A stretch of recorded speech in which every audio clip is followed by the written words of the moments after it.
Mesdames et messieurs, bonjour, il est 15 h. Bienvenue à vous dans cette nouvelle édition. Voici les principaux titres. Les assises nationales du tourisme se sont déroulées donc aujourd'hui à Djibouti au Palais du Peuple sous le patronage du Premier ministre. Et attaque au Burkina Faso, un suspect a été interrogé.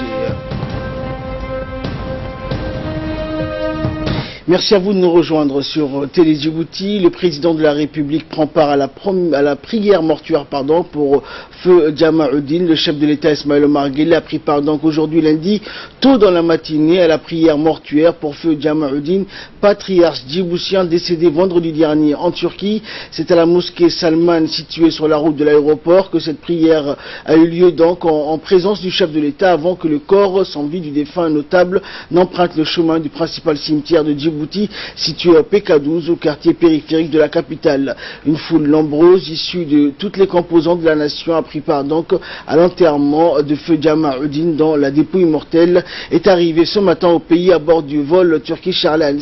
Et nous prions bien sûr que le Tout-Puissant l'accueille dans son paradis éternel. Inna lillahi wa inna ilayhi raji'un. Le ministère délégué au tourisme donc a organisé ce matin les assises nationales sur le tourisme qui se dérouleront sur 3 jours au Palais du Peuple.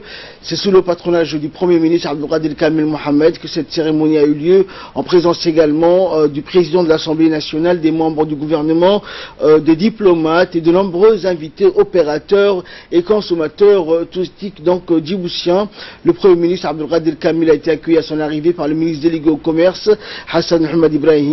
Et le Premier ministre a d'emblée donc visité les stands et les produits artisanaux exposés dans le hall du Palais du Peuple. Cet événement vise à tracer la feuille de route pour le secteur du tourisme et engage ses acteurs dans une vision commune des réformes nécessaires à entreprendre dans ce secteur. Les assises nationales du tourisme seront une occasion également de remettre en question le secteur, mais également définir quelle stratégie adopter afin de garder le secteur pérenne.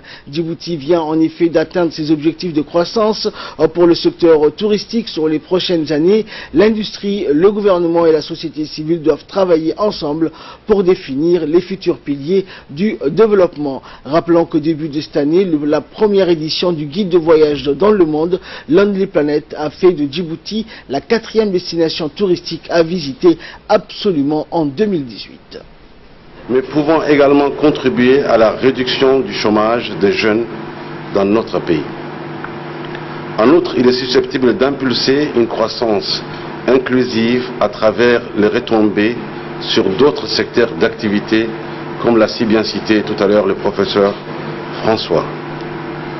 Comme nous le savons tous, notre pays dispose d'atouts naturels exceptionnels et diversifiés pouvant contenter les touristes du monde entier, avec notamment une faune marine de grande beauté, comme vous l'avez vu dans les images précédentes, des paysages géologiques uniques au monde et un riche patrimoine culturel et archéologique. Selon les chiffres que nous disposons, Djibouti accueille environ 50 000 touristes par an. Les activités sont essentiellement basées sur le tourisme d'affaires, drainé par les bases militaires installées en République de Djibouti. Et pour le ministre délégué au commerce, M. Hassan Ahmed Ibrahim, qui a sous sa tutelle le domaine du tourisme, il a indiqué que d'importants efforts ont été réalisés dans la formation des jeunes en matière de restauration et d'hôtellerie. On l'écoute. C'est sous l'impulsion de son Excellence, Monsieur le Président de la République, que le secteur du tourisme a été défini comme prioritaire dans le plan stratégique du développement économique intitulé Djibouti Vision 2035. Les objectifs volontaristes affichés par le gouvernement s'articulent autour de la nécessité de promouvoir Djibouti comme une destination touristique de premier plan à travers le développement du tourisme d'affaires et de plaisance, de complexes balnéaires et de plongées sur des sites d'aménagement prioritaires, et enfin la promotion du tourisme de découverte et des sites préhistoriques et archéologiques. Concernant notre pays, le secteur touristique connaît un accroissement régulier. Le nombre de touristes est passé de 60 200 000 en 1912 à plus de 100 millions de visiteurs en 2016, soit une hausse de 60% au cours des 5 dernières années. Les revenus du tourisme représentent moins de 1,5% du PIB. Cependant, avec 3 000 emplois directs ou indirects générés, le secteur touristique contribue fortement à la lutte contre le chômage dans notre pays. D'où la finalité des présentes assises est de permettre une réelle prise de conscience de la nécessité de définir et de mettre en œuvre la stratégie nationale du secteur du tourisme à travers des multiples volets comme la sécurité, la santé, la formation professionnelle, l'environnement, l'urbanisme et le développement des infrastructures hôtelières. Et enfin, donc, le Premier ministre Abdelkader Kamel Mohamed a de son côté rappelé que le gouvernement djiboutien est décidé à booster ce secteur économique. On l'écoute. Cité parmi les secteurs moteurs de la croissance économique nationale, le secteur du tourisme vise à faire à terme de Djibouti une destination touristique et régionale de premier plan,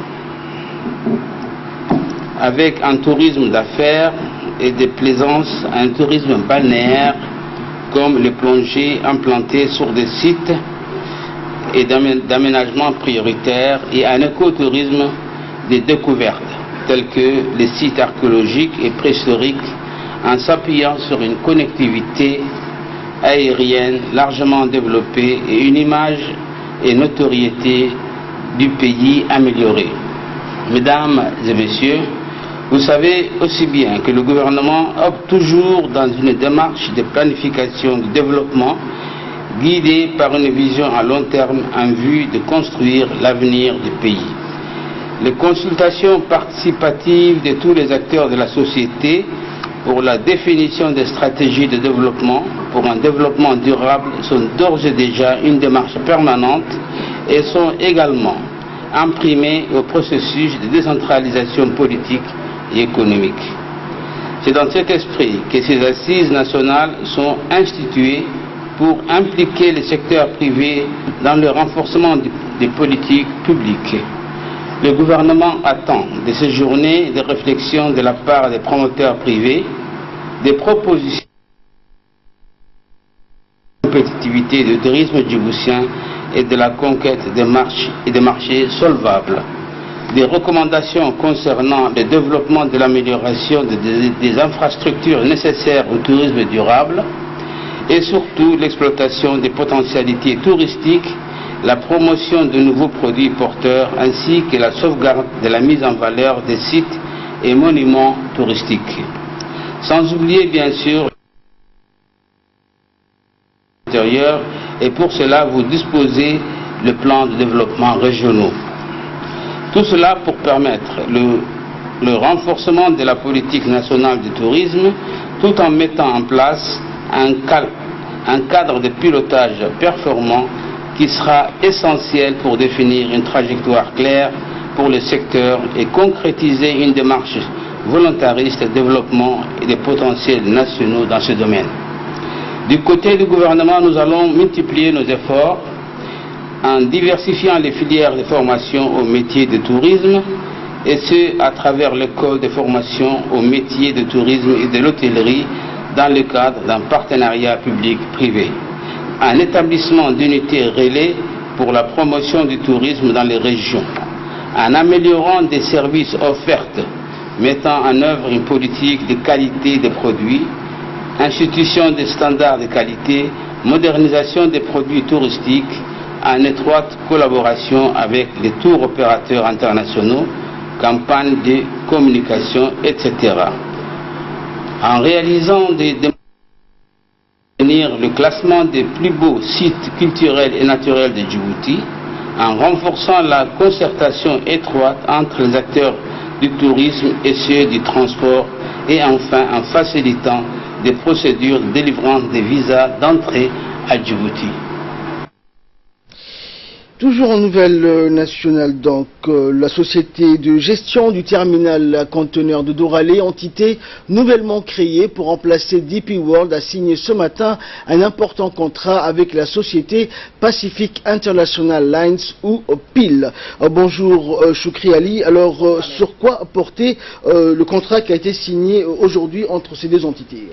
Donc bonjour Ahmed et bonjour à vous. Cet accord spécifie donc Ahmed que la société Pacific International Lines ou plus communément appelée PIL utilisera le terminal à conteneurs de Doralé pour assurer donc le transbordement annuel de quelques 300 000 conteneurs par an.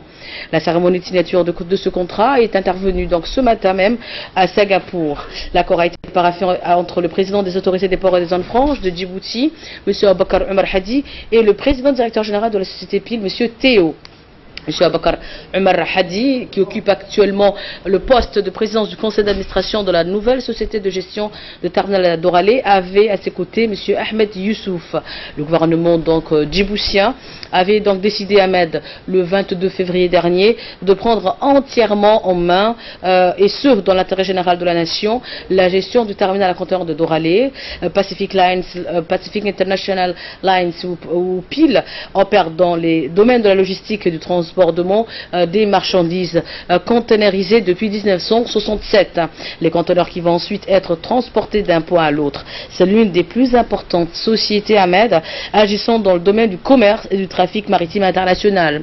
Cet accord donc aura d'évidence un impact positif, plus que positif, sur la capacité de Djibouti de gérer elle-même ses infrastructures portuaires. Djibouti donc continuera sans nul doute à se placer en leader dans le transbordement, la manipulation et l'éclatement d'un point à un autre des marchandises containerisées pour toute l'Afrique de l'Est, Ahmed. Merci Choukri donc pour toutes ces précisions. Pour nous en parler, donc nous avons en direct donc en ligne par téléphone depuis Singapour avec nous le président des autorités des ports et des zones franches de Djibouti, M. Abakar Omar Hadi. Bonjour Monsieur le Président. Bonjour. Alors, Monsieur le Président des autorités des ports, M. Abakar Omar Hadi, la signature de ce contrat avec la société PIL pour le transbordement de plus de 300 000 conteneurs, donc à partir du terminal de Doralé, semble être un franc succès. Oui, Dieu merci. Vous savez, lorsque le gouvernement de Djibouti a investi dans le port de Doralé, une capacité de 1 600 000 conteneurs par an, le trafic de Djibouti et de l'Éthiopie était de 150 000. Le gouvernement avait investi dans ces capacités pour le transbordement, pas seulement pour Djibouti et l'Éthiopie. Mais après 9 ans, le terminal de Doralé est à moitié vide. Il est vide à 50, oui, la capacité d'utilisation aujourd'hui est de 57%. C'est pour ça que le gouvernement de Djibouti a, comment dirais-je, annulé le contrat de Dubaï parce qu'ils n'ont pas rempli leur contrat de remplir la capacité du port de Doralé depuis 2007 à 2018, 9 ans après. Le terminal est à moitié vide. Donc, notre objectif était le transbordement. Et aujourd'hui, nous avons signé un contrat de 300 000, plus de 300 000 conteneurs par an avec IAL. Voilà. Et il semble donc que les anciens gestionnaires, Monsieur le Président, renvoyaient les grandes sociétés donc en faisant transiter d'un point à l'autre les conteneurs prétendant que le port était congestionné. Qu'en pensez-vous? Oui, ils prétendaient que le port était congestionné et ils augmentaient les tarifs pour renvoyer le transbordement vers d'autres ports qu'ils contrôlent mieux, parce qu'il faut savoir qu'à Djibouti, ils avaient seulement 33% et ils renvoyaient vers Jeddah 100%. Et Sokhna en Égypte et Jebel Ali. Donc aujourd'hui, nous avons pu récupérer en partie c'est le trafic qui a été dévié par Jebel Ali, Deep World. Alors, Monsieur le Président, quelles sont aujourd'hui les capacités réelles de manipulation de conteneurs au terminal à conteneurs de Doralé? Je vous ai dit que le gouvernement avait investi 1,6 million de conteneurs. Aujourd'hui, nous sommes à 870 000 conteneurs. Donc, nous avons une autre capacité d'à peu près 700 000 conteneurs. Alors, est-ce que... aujourd'hui. Oui, Monsieur le Président. Alors, ma dernière question, est-ce que le DCT ne rentre pas en concurrence avec le DMP, selon vous? Avec... excusez-moi. Oui, alors je reprends la question. Avec... Oui, est-ce que le DCT ne rentrerait-il pas en concurrence avec le DMP? Non, pas du tout. Parce que les deux ports ont des différents business. Doralé, c'est seulement conteneur. Alors que DMP, c'est marchandises diverses. Donc, DMP peut manutentionner des conteneurs, du vrac, des marchandises diverses. Alors que Doralé, c'est uniquement conteneur. DCT, c'est uniquement conteneur. Merci, Monsieur le Président. Je rappelle donc que c'était le président des autorités des ports et des zones franches de Djibouti, Monsieur Aboubakar Omar Hadi, qui était avec nous en duplex, en direct, par téléphone depuis Singapour, où un contrat donc a été signé ce matin, un important contrat entre la société Pacific International Lines, PIL, et la Djibouti, donc un contrat donc qui stipule que quelques 300 000 conteneurs par an vont transborder à partir de Djibouti. Et dans le reste de l'actualité, l'ambassadeur du Japon en République de Djibouti, Koji Yonetani, a octroyé ce matin un don de 13 millions de francs Djibouti à l'église protestante évangélique de Djibouti, et ce dans le cadre de l'appui financier apporté aux mini-projets communautaires ou humanitaires.